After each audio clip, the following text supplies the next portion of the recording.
kami sembah Kau Tuhan. Ku nyanyi Hosana bagi Rajaku yang duduk di tahta. Aku muliakan dan ku agungkan, Kau layak disembah. Mari sekali lagi sama-sama kita katakan, ku nyanyi Hosana bagi Rajaku yang duduk di tahta. Aku muliakan dan ku agungkan, Kau layak disembah. Ku nyanyi Hosana bagi Rajaku yang duduk di tahta. Aku muliakan dan ku agungkan, Kau layak disembah. Katakan, Kau layak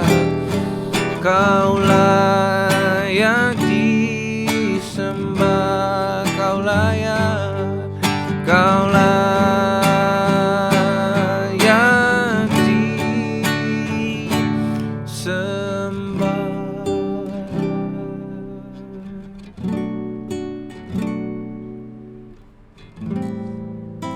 Kau yang layak disembah ya Tuhan.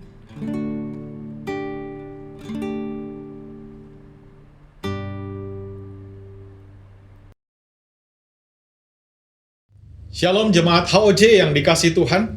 Hari ini tema khotbah saya ambil Grace Power Us to Serve. Meresponi anugerah dalam kehidupan. Saudara yang dikasihi Tuhan, salah satu untuk kita dapat meresponi anugerah di dalam kehidupan kita adalah dengan melayani. Kata melayani seringkali menjadi sesuatu yang sesuatu yang besar, sesuatu yang sulit. Orang seringkali kalau ditanya, "Hayo melayani." "Aduh Pak, saya belum siap Pak." "Aduh, saya pantas nggak ya Pak untuk melayani?" "Aduh Pak, saya nggak punya waktu." "Aduh Pak," berbagai macam alasan untuk menghindar dari kata melayani.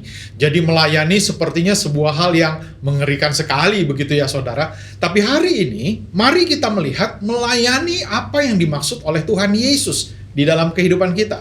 Mari kita lihat di dalam Markus 10 ayat 45. Saudara tahu bahwa Tuhan Yesus datang ke dunia ini dengan satu agenda saja, yaitu melayani. Markus 10 ayat 45 firman Tuhan katakan begini, "Karena anak manusia juga datang bukan untuk dilayani, melainkan untuk melayani, dan untuk memberikan nyawanya menjadi tebusan bagi banyak orang." Katakan amin saudara. Saudara, Yesus datang bukan untuk bersaing dengan siapapun. Dia datang untuk mengerjakan agenda Bapanya, yaitu melayani. Bahkan melayani sampai mati di atas kayu salib untuk keselamatan saudara dan saya. Nah, inilah anugerah yang diberikan Allah melalui Yesus. Sehingga hari ini, saudara dan saya hidup dalam anugerah Tuhan. Nah, hidup dalam anugerah itu bukan hanya bicara pemulihan hubungan kita dengan Bapa di sorga, tetapi juga di dalam hidup dalam anugerah juga adalah pemulihan rencana Allah bagi dunia ini, saudara. Ingat, ketika Allah menciptakan dunia ini, otoritas, kuasa untuk memerintah itu sudah diberikan oleh Allah kepada manusia, kepada Adam. Namun kita tahu Adam gagal sehingga otoritas dunia itu jatuh kepada iblis.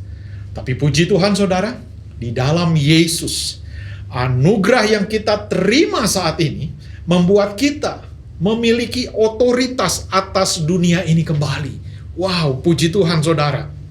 Itu sebabnya di dalam Yesus, ingat, di dalam Yesus oleh anugerahnya Kita diberi kuasa, diberikan otoritas itu kembali. Nah, ini yang harus kita pahami, saudara. Tujuan panggilan kita di dalam Kristus untuk dunia saat ini. Saudara, dunia membutuhkan anugerah. Dunia membutuhkan kasih Allah. Dan hanya kasih Allah saja yang memegang jawaban untuk setiap masalah, untuk setiap pergumulan manusia. Dan saya percaya jawaban itu akan ditemukan oleh masyarakat di luar sana melalui saudara dan saya. Yohanes 14 ayat 12 firman Tuhan berkata, "Aku berkata kepadamu, sesungguhnya barang siapa percaya kepadaku." Ini firman Tuhan Yesus sendiri yang berkata, saudara.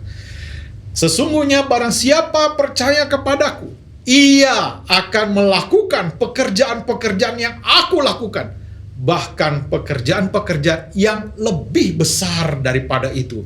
Sebab aku pergi kepada Bapa."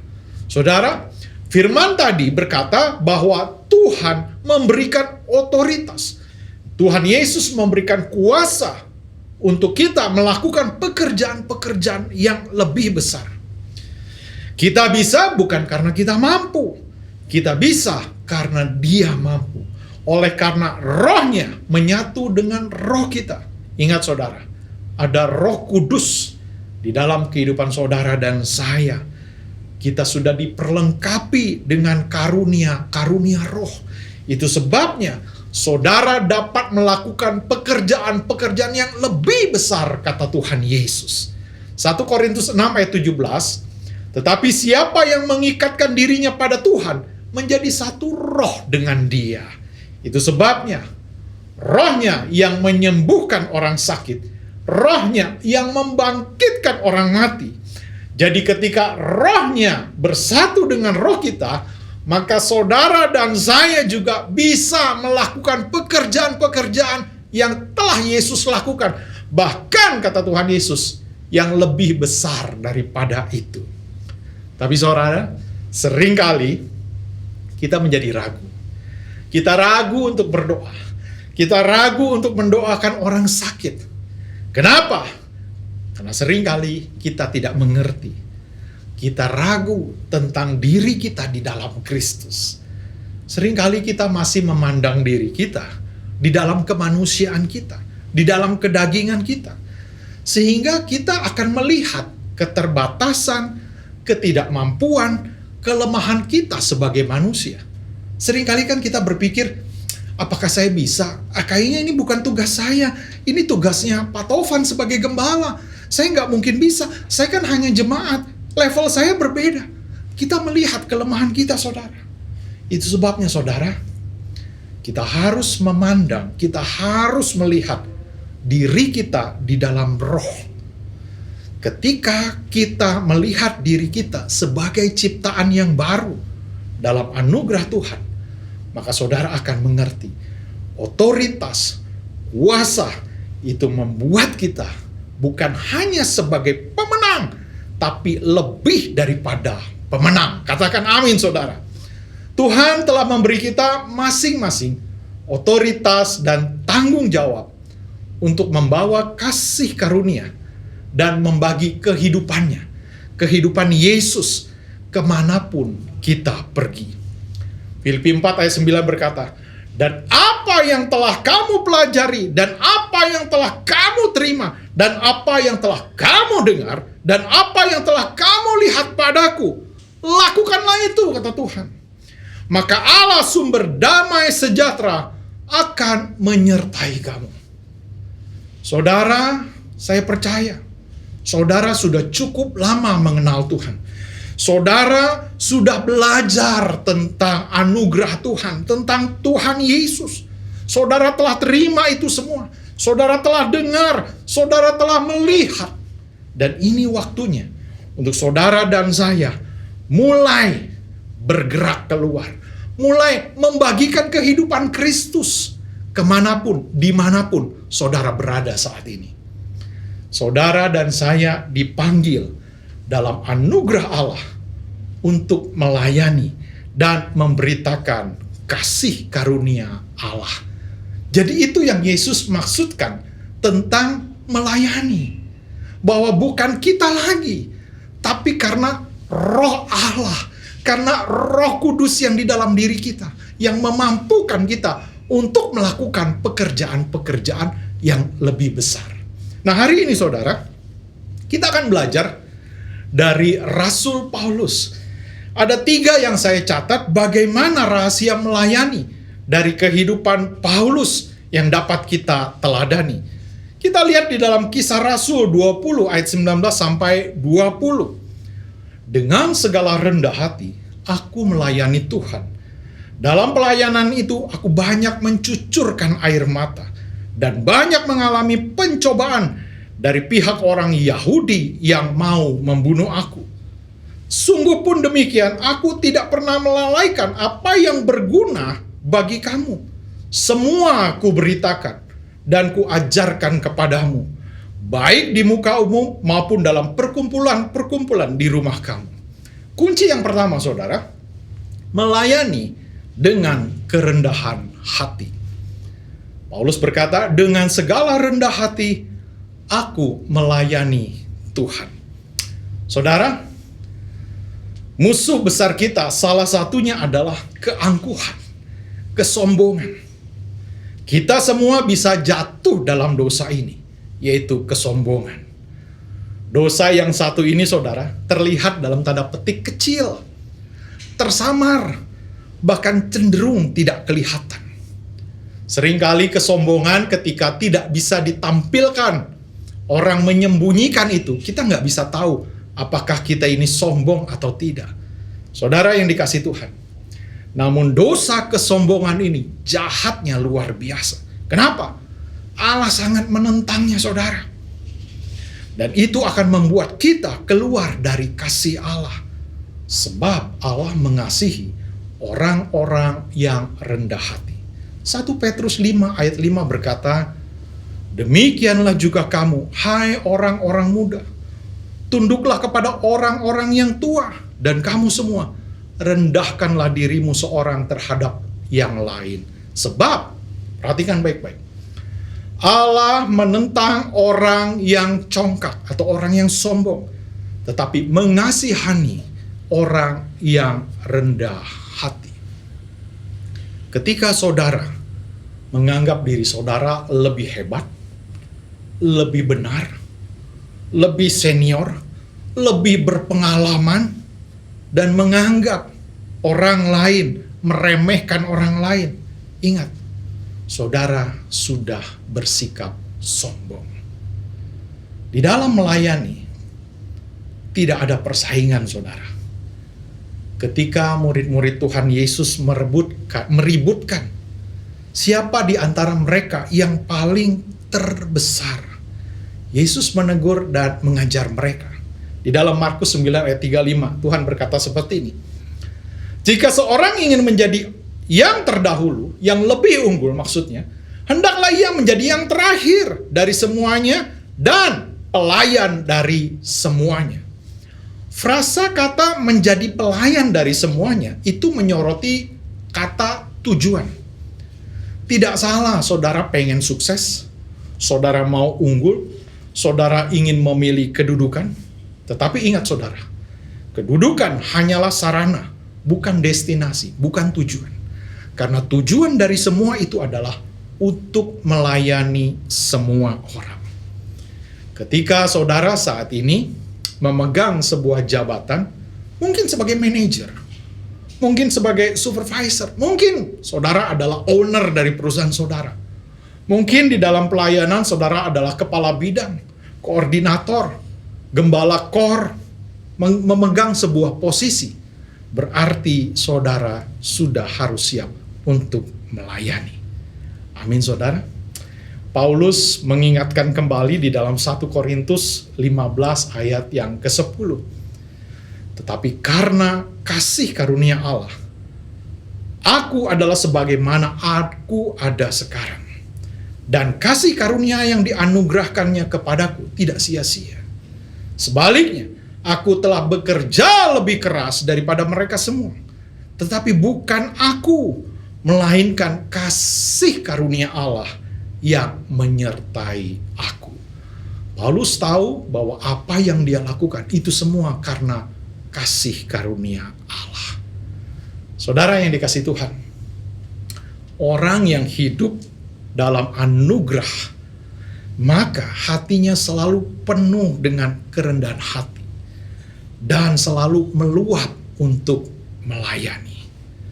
Saat ini kita sudah mengalami yang namanya kasih karunia. Apa yang mau kita sombongkan? Mari sama-sama kita mulai melayani.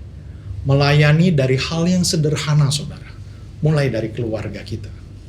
Seorang suami, seorang bapak, mari layani sebagai seorang suami, seorang bapak kepada istri saudara, kepada anak saudara. Seorang istri di rumah juga harus melayani suami dan anak-anak. Sebagai anak-anak di rumah, saudara juga harus melayani orang tua. Dengan cara apa? Menghormati orang tua. Nurut sama perkataan orang tua. Tidak melawan terhadap perkataan atau saran daripada orang tua. Itu hal-hal yang sifatnya sederhana. Tetapi itulah sesungguhnya melayani. Jadi melayani bukan harus pakai jas, harus pakai dasi di gereja hari Minggu, dan melemparkan senyum shalom. Ya, itu juga melayani. Tapi yang sederhana, mari kita mulai dari rumah tangga kita. Rahasia kedua, melayani dengan kerelaan hati. Dalam pelayanan ini, aku banyak mencucurkan air mata dan banyak mengalami pencobaan, kata Paulus. Saudara, anugerah yang sudah saudara dan saya terima dari Tuhan, itu menempatkan kita menjadi orang-orang, dalam tanda kutip, berhutang kepada Tuhan. Itu Paulus sadari, saudara. Sehingga dia mengatakan di dalam Roma 8 ayat 12, jadi saudara-saudara, kita adalah orang-orang berhutang, tetapi bukan kepada daging, supaya hidup menurut daging. Roma 1 ayat 14 sampai 15. Aku berhutang baik kepada orang Yunani maupun kepada orang bukan Yunani, baik kepada orang terpelajar maupun kepada orang yang tidak terpelajar. Itu sebabnya aku ingin memberitakan Injil kepada kamu juga yang diam di Roma. Saudara, ini menarik sekali. Ingat, Paulus sebagai orang Yahudi, mereka taunya bahwa Injil atau keselamatan itu hanya untuk orang-orang Yahudi. Tetapi ketika Paulus menerima anugerah kasih karunia daripada Tuhan, dia tahu bahwa Injil ini bukan hanya kabar baik, keselamatan ini bukan hanya untuk orang-orang Yahudi, tetapi juga untuk orang-orang Yunani, bahkan untuk orang-orang, bahkan untuk semua orang-orang di dunia ini. Itu sebabnya Paulus sebagai orang Yahudi, dia merasa berhutang, telah menerima kasih karunia yang daripada Tuhan, anugerah yang daripada Tuhan, membuat Paulus merasa berhutang. Dia rindu untuk melayani, untuk memberitakan kasih karunia ini, baik itu kepada orang Yunani maupun kepada orang yang bukan Yunani. Saudara yang dikasihi Tuhan, hutang itu harus dibayar. Tapi perhatikan baik-baik, saudara. Tuhan tidak pernah menuntut dan gak pernah hitung-hitungan. Tapi seberapa sering kita selalu menuntut Tuhan dan hitung-hitungan dengan Tuhan dalam melayani. Saudara yang dikasihi Tuhan, bagaimana kita membayar utang kasih kita kepada Tuhan? Cuman satu, saudara, adalah dengan melayaninya dengan kerelaan hati, tanpa pamrih sedikit pun. Saudara yang dikasihi Tuhan, saya sedikit bersaksi. Saya punya seorang atasan. Saya banyak belajar sekali dengan atasan saya, bagaimana sikap kerelaan hatinya. Sebagai pemimpin, dia tunjukkan hal-hal yang sederhana. Ketika makan bersama-sama, seringkali dia membawakan sendok dan garpu yang sudah dilap oleh tisu dan dia serahkan kepada kita, bawahannya. Dia lakukan itu dengan rela. Bahkan botol minuman kadang-kadang dia bukakan, dia siapkan. Saya ingat sekali ketika pulang dari pelayanan di luar kota, seringkali saya suka menumpang dengan kendaraannya, dan di pinggir jalan biasanya diturunkan, dia akan belok ke tempat dia, ke rumah dia, dan saya biasanya akan melanjutkan dengan taksi. Nah, kadang-kadang beliau yang turun dari mobilnya, dia yang berhentikan taksi, dia yang bilang pada supir taksi, tolong antarkan Pak Kris ya sampai rumahnya. Beliau yang kadang-kadang suka angkat koper saya untuk dimasukkan ke taksi. Saudara, saya melihat hal-hal yang sederhana ini, dan saya melihat itulah kerelaan hati. Berapa banyak saudara dan saya melayani dari hal-hal yang sederhana.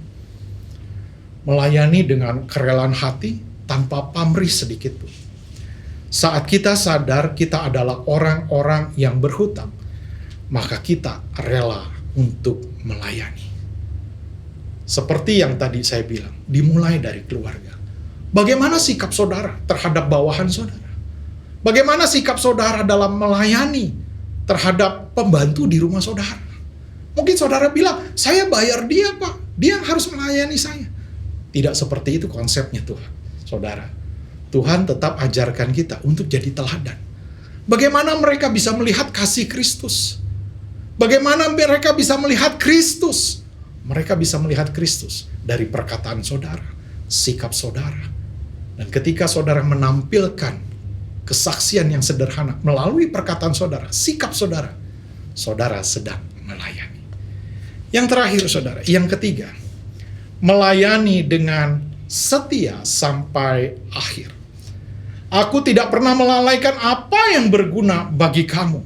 Di dalam Kisah Rasul 2 ayat 24, Paulus berkata, tetapi aku tidak menghiraukan nyawaku sedikit pun, asal saja aku dapat mencapai garis akhir dan menyelesaikan pelayanan yang ditugaskan oleh Yesus kepadaku dan memberi kesaksian tentang Injil kasih karunia.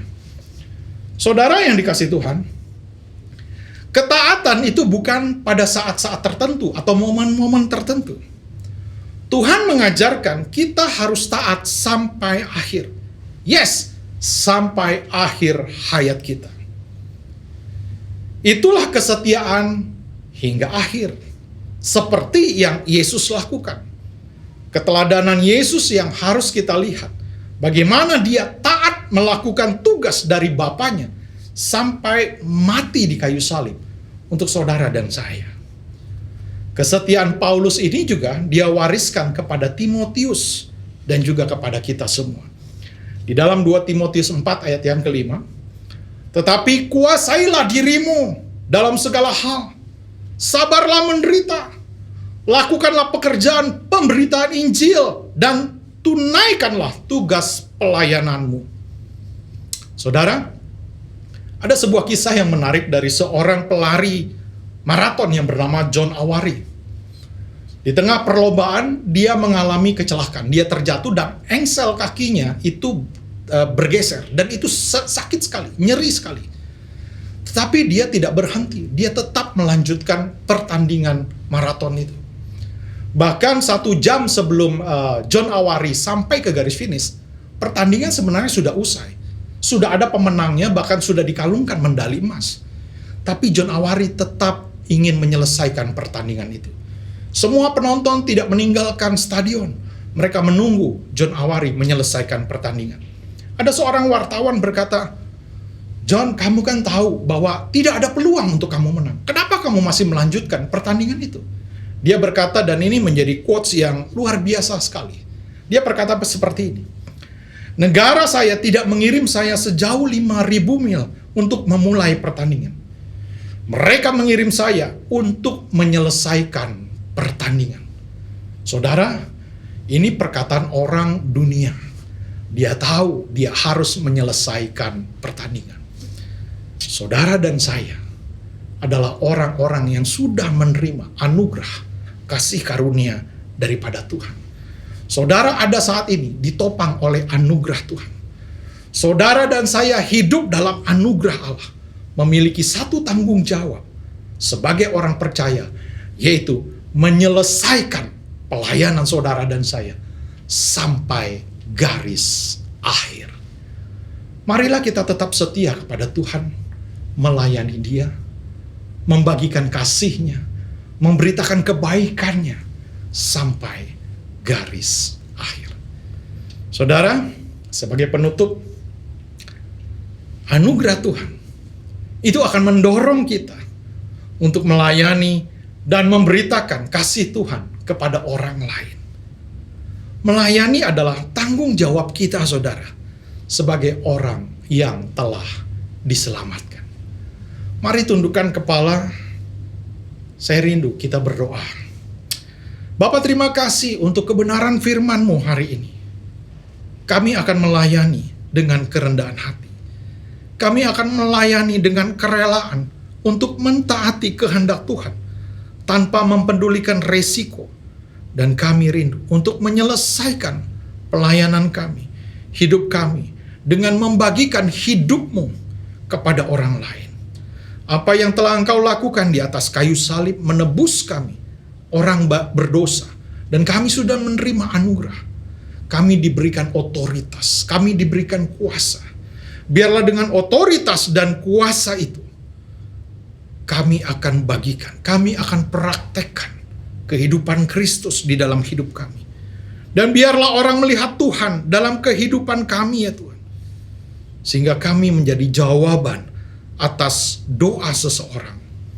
Kami tahu Tuhan, di luar sana ada banyak orang yang membutuhkan kami untuk menjadi teladan dalam anugerah Tuhan. Ajar kami Tuhan, pribadi lepas pribadi, untuk berjalan dalam kemenangan sesuai dengan prinsip-prinsip dasar firman Tuhan. Sekali lagi Tuhan, kami mengerti identitas kami di dalam roh. Kami adalah pemenang, bahkan lebih daripada pemenang. Tuhan sudah memberikan otoritas, kuasa atas hidup kami. Bahkan pekerjaan-pekerjaan yang lebih besar Tuhan janjikan, itu akan kami lakukan. Bukan karena kami bisa, tetapi karena Roh Kudus yang ada dalam hidup kami. Dan mulai hari ini Tuhan, kami akan beritakan, kami akan praktekkan, kami akan doakan, kami akan saksikan kasih Tuhan, kebaikan Tuhan, kuasa Tuhan. Sehingga orang akan melihat, merasakan, mengalami Kristus melalui hidup kami. Berkati ya Tuhan semua jemaat-Mu di GBI HOJ ini. Biarlah mereka melayani Tuhan dengan sukacita, dengan kuasa dan otoritas yang daripada Tuhan. Dalam nama Tuhan Yesus Kristus, kami berdoa dan mengucap syukur. Amin. Terima kasih saudara. Tuhan Yesus memberkati kita semua.